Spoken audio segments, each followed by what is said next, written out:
here from LAGFX. We are back today with another Trading Couch video. In today's episode, we are going to be discussing cancel culture and talk about Andrew Tate. He's the hot subject over on TikTok. He's in the limelight with everything that's happened, and the crazy thing is, your opinion on him alone dictates how people see you. Yeah. So I think we'll delve into that and just see where the conversation takes us. Okay, so before we jump into this video, we just want to take a moment to say thank you to everyone who commented teabag in the last video. We'll throw you up on screen now. Stay tuned. Stay tuned for the end of the video where we say the next word. Tate, obviously, I'm sure everybody watching this video knows who he is, knows what's happened, but it's been banned on all main social media. That's the main controversial part about it, and the case is why.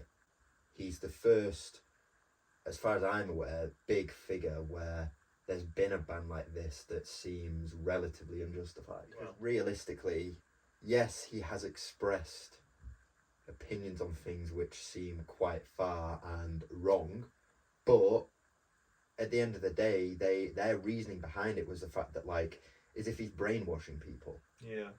How is that the case? No, I know. Yeah, no, absolutely. To be honest with you, I think he's just, you know, he as he always says, he's not within the matrix. He doesn't, you know, he's not following those social cues and social norms that people do.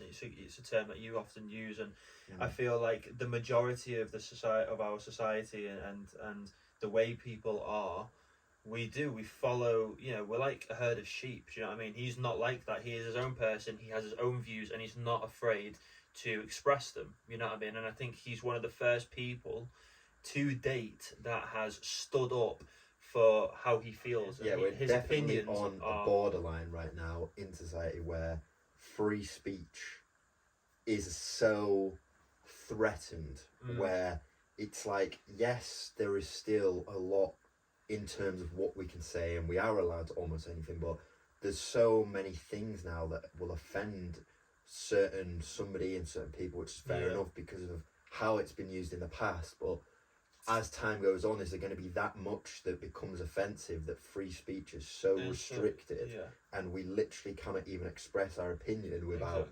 one person, one group of people finding it some way offensive? Yeah, exactly. And then having this impact of cancel culture. So you literally just expressing how you feel about a certain topic or subject may lead to you being cancelled, which I think is ridiculous. I think, like you said, we have freedom of speech and we should be able to express and say how we feel about something, regardless of the situation. Yeah, literally, where most people who are now in the limelight are so afraid of giving their own opinion. And, you know, it's a wise thing because they don't want to say something that makes them lose an aspect of their audience or a group of their audience because that opinion offends them or makes them believe, I don't want to back this person anymore. But then they're not allowed to give their opinion. So we're in a state where all these big people are so afraid to give their opinions because they know it will harm their reputation, their business, everything. So it's like, it could jeopardize everything. No opinions are getting put across, and nobody's standing up for these things other than a select few characters.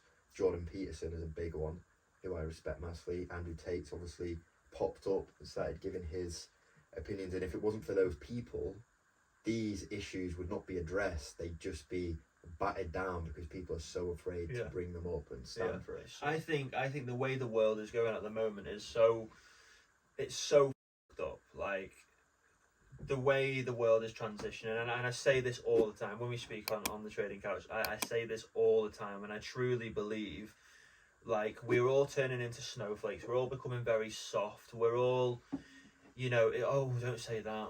You know what I mean? Everything. It's like you have to walk on eggshells. You have to live your life walking on eggshells, which is absolutely ridiculous. Like, it's stupid. The way the world has gone, like the way the world is going, in the direction we're heading in, it's going to get to the point, like you said, where we can't say anything. Even like in these episodes where we've deviated away from forex and gone to more opinion-based speculations, like we have to be careful about what we say. Very careful. Yeah, we have to be, because it's like we don't want to offend someone, and it's not like we're trying to offend someone. And we're not people with strong opinions really anyway, are we? But yeah, I think everything we say and how we feel is very justified, but of course we're going to say that because that's the opinions we have. But to be completely honest with you, I would say that the majority of people have very similar views and very similar opinions. They're just scared to say them, which is why Andrew Tate stands out considerably compared to other people, because he just doesn't care. Jordan Peterson actually almost kind of started the movement before Tate came into the scene, where it was like men empowerment and helping young men, but he wasn't as flat out about it and in your face, and he wasn't as stern. Whereas Tate, he has brought up, the thing is, like, I'm not going to sit here and say I back everything he's done and said, but the key principle of what he's trying to do is important, because society has tried to numb down men as a whole. Nowadays, for a man to be aggressive, oh, he can't control his emotions, he's not fit for society. But back in, obviously we're not back in 100 years ago where there is more survival aspects of living life, but the thing is, our genetics and our emotions come from that, where as men it was typically more likely to be our role to have to go out and hunt, to have to look out for ourselves, to have to be aggressive, because even in today's society there's still power hierarchies wherever you go, and a simple trait that determines power and success is aggressiveness. And all people who are at the top of their hierarchy or the top of their field are statistically more aggressive than the people who are below them, which is why, unfortunately, the reason why statistically there's less women in power than men is because men, on a statistical scale, lean more towards aggression than women. Men are like only ever so slightly more aggressive in nature, which people think it's a further spectrum, but it's only like a 60-40 or 55-45. But a small deviation, if you know statistics, means that the top 1% of all aggressive people are pretty much all men. Because if we had like a curve, and one was for women, one was for men, if you put them and put the one for women slightly behind it, that means that at the very top end, you only have men. Your top 5%, okay, there's maybe a more even distribution, but the top 1% is all men. It's going to be all men, which absolutely. Is where people are focusing on the extremes rather than the overall picture. Do you know what winds me up more than anything is when women say, "Oh, we don't need men." You know what I mean? Men are this, men are that, and I feel like you said. I feel like all of this could survive without men. Absolutely, don't get me wrong, they could, but all men could survive without women. So it just that completely just, you know what I mean? Yeah, women could survive without men. Yeah. Men could survive without women. But the dynamic of a relationship and partnership is beneficial for both sides. Absolutely. Massively. And I feel like, that's what makes the world go round, is the fact that we have men and we have women. Yeah. Men are better at some things than women. Women are better at some things than men. Genetically predisposed to being better at some things or having certain qualities than others, and typically you help to level each other out with that. But unfortunately, when we express, or when people express that men are better or more superior in certain aspects of life, that is seen as insulting women and degrading women, which I think is ridiculous, because we're not. Women also have aspects where they're better. Exactly, but look at things factually. This is the thing that I have noticed in my life and the people that I have been around. Women base decisions, okay, and do things from emotions, an emotional standpoint, okay. The majority of women will base their decisions based on emotions, how they're feeling towards that specific thing, whereas men are more factual. What are the facts of the situation? You know what I mean? That's what I have noticed from the people around me and my life. I'm not saying that that's a standpoint for everyone and that's a factual thing, but just from the people around me, that is the case. You know what I mean? Well, basically, when it comes to the subject of equality, you typically have a man that is very one-sided and a woman that's very one-sided. I'm sure you've seen the ones of Jordan Peterson having those debates with certain individuals, and all he does is bring cold, hard facts. And when he does that, no person on the other side has ever been able to beat him, because they're just using, as you said, opinions, and Jordan Peterson's using facts. And when it comes to the facts, if you use statistics and use facts, none of their arguments can come out. And the issue is that if you're going to have a strong opinion about something and try and put that opinion on other people, everyone's entitled to opinion. But if you're going to go out there and say, you should believe in my opinion, this is why my opinion is right, you should at least have gone through the effort of building a factual basis for that opinion, so that when it is questioned, you have enough you have that evidence to go against. there, to provide that. But whenever it gets to these debates, they never have that evidence ready. It's always the case. When you then lose that debate, if you're setting yourself up for failure, essentially, when it comes to these debates. You know what I mean? I'm sure there are statistics out there that you could use against a man like who has those opinions and win the argument. But to be completely honest with you, I think from watching Andrew's The Final Message video, I think that this is all part of the plan. Yeah, anyone who couldn't have seen from the offset that everything was him putting on a character is stupid. Yeah, it's so stupid, and like everything is planned. So like this whole like, oh my god, I've been banned, I'm from social media, da da da da. Everyone on the planet found out about that. Everyone on the planet was talking about, oh my god, he's been banned, he's been this. Even my girlfriend knew, do you know what I mean? She doesn't even know who he is, but she's like, oh, apparently there's a guy that's been banned on. So everyone knew. Do you not think this is part of a marketing? This is a way of him marketing himself. This is a way of him getting out there, but people don't see that. You know what I mean? The thing is that I can't sit there and say that was his solidified plan, but he definitely had that down as something that could happen and had an idea of how to take advantage of it. How to tackle it, and he used it to his advantage. I believe, that all these people doing these videos knew that. I think it got to the point because he never fought his corner. He just let people make these controversial things, and I think it got to the point where he's like, right, it's going to get to the point where it's going to get out of hand, and something's going to happen. I'm going to get banned, or something's going to happen. How can we use this as an advantage? So he's obviously thought of a very clever tactic and used it to his advantage. So now he has been banned off all social media. Everyone knows about it. He's come out with a final message video. This final message video can be seen by everyone. You've got people like Keemstar and all these other people doing reviews on it. Oh my god, da, da, da.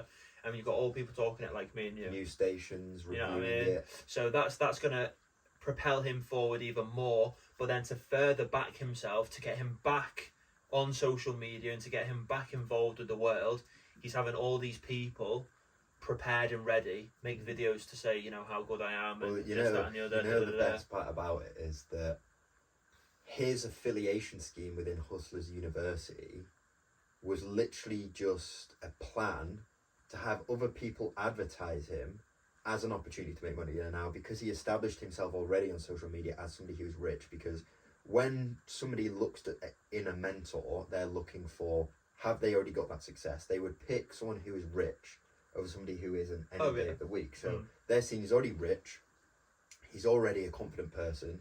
Of course I'm going to follow his advice, and his advice was pretty much to advertise him for free and get a small cut of anyone that uses your link. But all that's doing is making him grow more. Like, it's more money in his pocket. And it's exactly. He's just very clever. He's extremely clever. Yeah. And this thing now with people, like I've seen on his YouTube channel, he's got loads of girls that he's had previous relationships with. He's a lovely guy. Da da da da da. This is all the way of him then gaining back. So not only has he propelled himself further forward in getting out there to the world from this ban, but when he comes back, because he is going to come back, there is going to be a return. I put my life on it, and everyone is going to start licking it. It's going to be like, oh, Andrew Tate's actually this really nice guy. He didn't actually commit crimes. He hasn't been done for rape charges. He hasn't been done for this, that, and the other. Da, da, da, da. Everyone's going to start licking his ass, and this is all part of phase 2, level 2. He said that there's 3 levels to it, or 3 phases to it, or whatever. Trust me, that I'm telling you now, that is part of it. People are stupid when they don't think that it is. It's like when people, you know, KSI, for example, he always seems to bring out a new song just before he does a boxing match, because he knows that that's going to do, you know what I mean? There's ways of marketing yourself and being tactical. Boxing, and that's exactly what Andrew Tate's doing. But then bringing this onto cancel culture as well. Now, what do you think about the fact that you can literally have, like, your entire progress, your entire establishment of who you are as an individual can literally be ruined within a second by you giving your opinion on one topic? Because this has happened many times. You know, so many individuals, we can name so many names. Obviously, like I said before to you, the Molly May one as of recent, where it was sort of a case of people felt I haven't read too much into it, so take what I'm saying with a pinch of salt, but she basically wasn't expressing enough like humbleness of where she is. Yeah. In So life. she basically said that anyone can, you know, we all have 24 hours in a day. Everyone can get up and, you know, and that's a very loose thing to say. You know what I mean? But yeah, everyone was like, oh well, you've come from money, you've done this, you've obviously got better opportunities. And the issue is people are taking that straight away, the fact that she in the moment didn't think of saying, or it's not that she doesn't think that some people have it harder than others, it's just that she made a very loose statement and didn't lead up on it, whereas that doesn't mean, and people are taking that as she meant one thing and she has strong views on one thing, or because of one sentence. Exactly. If she added afterwards, she said everyone has 24 hours in a day. I understand some people have it harder and maybe don't have the same opportunities, but everyone still has 24 hours. If she worded it like that, she wouldn't have been cancelled. She wouldn't have been cancelled, but because she didn't word it like that, because she didn't cover her own tracks, it led to that, which is absolutely ridiculous. The fact that you have to, with everything you say, you have to be like, oh, but by the way, I'm not being offensive, I'm not doing this. It's fucking stupid. At the end of the day, you do have 24 hours in a day, just as James does, just as every Bill and Ben does. Do you know what I mean? We all have the same amount of hours in a day. It's what you make of it. Yes, though. Everybody has a different amount of those 24 hours they can dedicate to certain things. Everybody's quality of those hours is going to be different, yes, but a lot of people can say, like, I can never say to myself, I don't have enough time in a day. It's like sleeping out less. Yeah. To put it simply, we all do. It's like we all, you know, we're all living the same life, and I know, like James just said, we all have things going on. We're all, you know, some people are in better situations. Some people have those opportunities to the hand, whereas others don't. You know what I mean? You know, we're what all aware of that. Is funny though is I think like the majority of people you see come into wealth, power, blah blah blah, are typically more often than not individuals who have come from less. Yeah. Who had less time, less opportunities, yet managed to make it further and do better than the other end of the spectrum, people who had those opportunities there, because having those opportunities in front of you doesn't allow you to build that hunger and drive. And if you're starved of something, like all of the people that get to the top typically have come from nothing and they've dreamed for years of getting to one spot. Exactly. It's that hunger, isn't it? Into it. Yeah, it's that hunger. Hard times make strong men, and it's very true. I think when you've been through a tough time and you've been through a lot of shit, you want to do everything in your power and your capability to get out of that. Do you know what I mean? And like, you know, I have been in situations where like I have been in that scenario, and I think it depends on how you go about it. You know what I mean? You can either sit in the dark and do nothing and let it eat you alive, or you can use that as fuel to get out there more. Do you know what I mean? So yeah, I think it's about how you go about it as well. But what were you going to say? I actually wanted to touch on something that you've mentioned a couple of times about like getting out the matrix. Would you say you are in the matrix? Yes. Would you?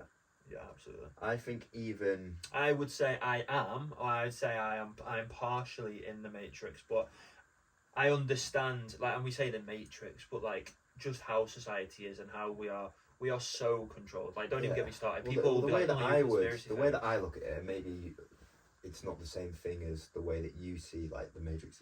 It's more like the confines of society where it's like, I don't know how to put this into words, but it's like when I was in school, I was massively in the matrix, as most people are, where you act a certain way, dress a certain way, like everything you do is dictated by the norms of that social group. Whereas like now, I'm so much less dictated by what's normal. You're more a free person. So yeah, I'm just so much more like free. I don't care about other people, and I feel like the most important part that is part of about it is being okay in your own company.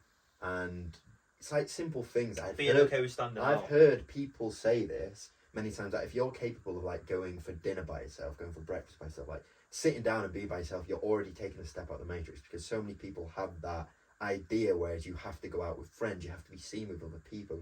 Being by yourself is weird and lonely, but if you can be okay being by yourself and doing things by yourself, that is already one step. Because you're not confined by any social norms, you're by yourself. There's no norms that you have to fit into when you're your own person. And you're not being affected by. There's so many levels and there's so many tiers to the matrix, and that social norm and that way of being around other people and how you have to fit in is part of it. Oh, yeah. That's not all of it though. I mean, obviously, you know, being popular, having friends, that's just a way of being. Do you know what I mean? Oh, I'm going to get this glass, or oh, I'm going to get this coat because I've seen people wearing it. It's what's popular. You're not getting it because you like it. You're getting it because it's popular. That's what people are wearing. Do you know what I mean? I'm going to get those pairs of shoes. I'm going to get those Balenciagas because they're expensive. When people look at them, they're going to think I have money. That's just like, you're not getting them because you actually want them or you like them. Do you know what I mean? Or you can afford them. You're getting them because you're trying to fit in. Sort yourself out. You know what I mean? Like, and honestly, mate, it baffles my head. Is it Philip that puts up these stories like the new like Balenciaga shoes and all these stuff, and he's saying like, I swear this is just a test. For people, like, they make the most ridiculous things. It's like, let's see how many people are daft enough to buy these right now. Honestly, it's absolutely... I love Philip. I'm like, when he puts those stories up, it's Opes Trading. He is, honestly, the best about when it comes to forex and in Australia. He is your guy. So if there is any viewers on the other side of the world, get over to Opes. But yeah, he is a legend, honestly. Philip, he's a top man. But yeah, he puts things up often on Instagram, and they are so like, he just doesn't care, and it helps me seeing someone else like that. And obviously we have conversations on a daily basis about stuff, but it helps me seeing someone even across the other side of the earth that has the exact same views and is open and understands how confined we are within society. It's ridiculous, and this is a case with everything as well, not just fitting in and following the crowd, but so many other aspects. And I think it is so important that we wake up. Do you know what I mean? But I don't want to dive too deep into it because I will just go off on a massive tangent. But it's like a case of, as you were saying, the 90% or even 99% of people who formulate an opinion on Andrew Tate are people who have seen 2 20-second clips of him on TikTok and suddenly believe that they have a right to opinion, but have a right to try and oppose that opinion on other people. Yeah. And all they've seen is 40 seconds of the person. Like, I've seen a lot of content because obviously he was, or I don't know if he still is in the algorithms, probably still, maybe not as much, but like a few months ago he was everywhere. Like, I could not scroll through anything without seeing him in YouTube, everything. And I spent a lot of time, I wanted to understand what it was about. And like, even I, after watching potentially hours of him, still cannot try and tell you how you should feel about him. Yeah. My opinion is that it's a character that he puts on, and the majority that people see is only the worst snippets that they could possibly find. I think they're edited as well. And I've seen so many people, and I've had people come up to me and like say to me like, oh, you see it on like apps and everything, and people would be like, if you like Andrew Tate, don't speak to me. Yeah. Like, sort your life out. Do you know what do you mean? Just because I back a couple of the things he says, you suddenly don't want to associate with me, even though you've not even put the time in yourself to research what his values actually are, the message behind what he's trying to say about men empowerment, and he has to take views that are so like right-winged or so far on that side to help him convince people. Like, unfortunately, to be completely honest with you, I just feel like a lot of people are very small-minded and they don't try to look deep enough. Yeah, they just take it at surface value. Like, come on. Like, and you know what it typically is as well. If you say something that could be deemed as offensive to a certain individual or certain group, it's not even that group that it could be deemed as offensive by that backlash it. It's people on the sidelines that are just trying to find something to pick on and fight against, because the people who it could have potentially been aimed towards aren't even offended by it, because they understand it's not offensive. And then you've just got those people who are so opinionated, they're like, no, that's wrong. It's like, it has nothing to do with you. I literally saw a video the other day, this is no lie, I saw a video the other day. It's this guy dressing up as like a, you know, I don't even know how to say it now without coming across offensive, but as like a Chinese person, like wearing like a Chinese costume, like traditional Chinese stuff, yeah. And he was going up to people, do you find this offensive? All of these people were like Caucasian, of colour or whatever. They weren't Chinese. Do you know what I mean? And they were like, yeah, very offensive. You know, I don't think that's you know, having their opinion and saying how offensive it is. I think you should go take it off. This, that, and the other. Then he went up to then he went to like Chinatown or something in Manchester. Goes up to all these people of Chinese descent. Yeah. Do you find this offensive? No, not at all. I think you look really good. You know what I mean? Like, they're actually proud, or like they're happy to see people admiring their culture, and you know what I mean. And it's just like, so if the people that have a right to be offended on the matter aren't, yeah. but you are, you're the fucking problem. You know what I mean? Yeah. And that is, and then because you have a problem with it, and because you are offended, and you go out and say all these things, that's why people like that are getting cancelled, and that's why people like that are suffering, and why we can't speak out about things and how we feel. That the whole thing is just a madness. And I think to sum this video up as a whole, I think people need to stop being snowflakes. Like as you said, just take a step back and think for yourself. Stop following social norms and doing what you think is right, and like take a step back. Most people have forgotten who they truly are because they've developed this character that fits into society. And I even notice with a lot of the things, especially in social interactions, a lot of the things you do and say, it's like a shortcut in your mind, and afterwards you think, why did I do that? Why did I say that? And it's like, it's just what my body automates to, or my mind automates to in those scenarios because of these social constructs. And it's like the best thing you can do is just try to get out of that, because it allows you to be your own individual person. Absolutely. It's crazy how much I noticed that. I think I can't even get words out now. Cancel culture. I think cancel culture needs to be cancelled. Oh, wordplay, I like it. Andrew Tate, I think just to summarise, I think he has some very valid points. I think some of the things he says, in my opinion, I think are a bit wrong.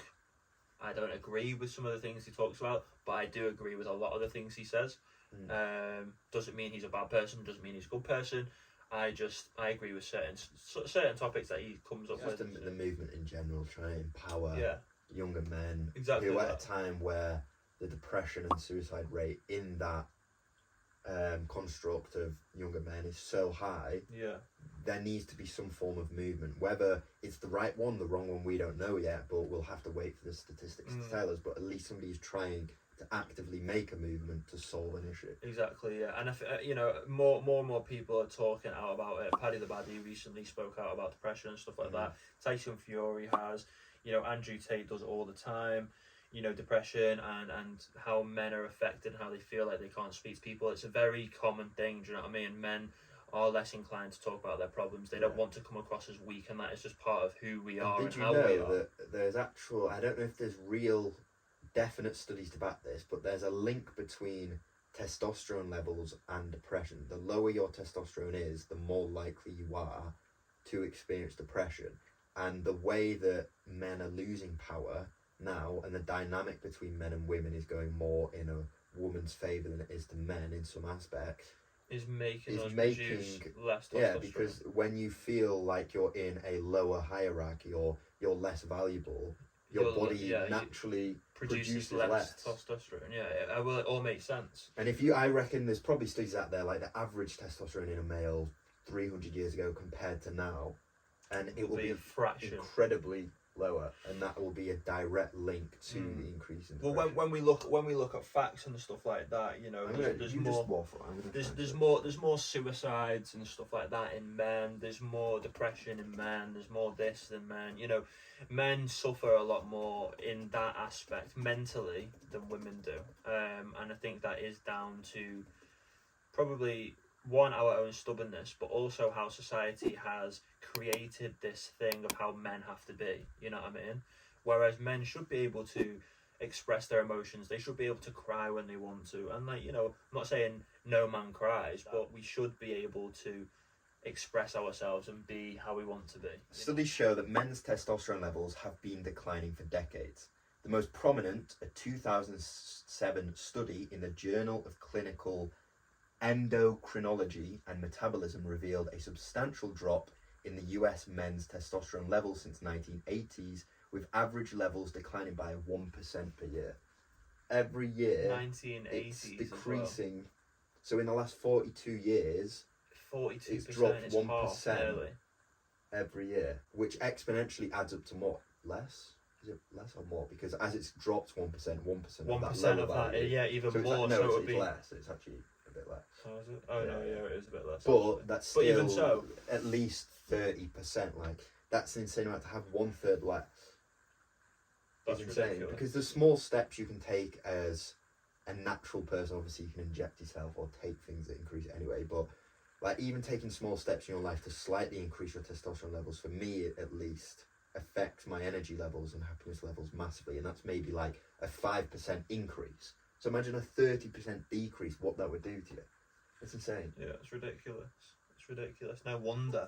I mean, We're going to have that little testosterone, and we're probably going to start producing estrogen that we're just going to start growing vaginas.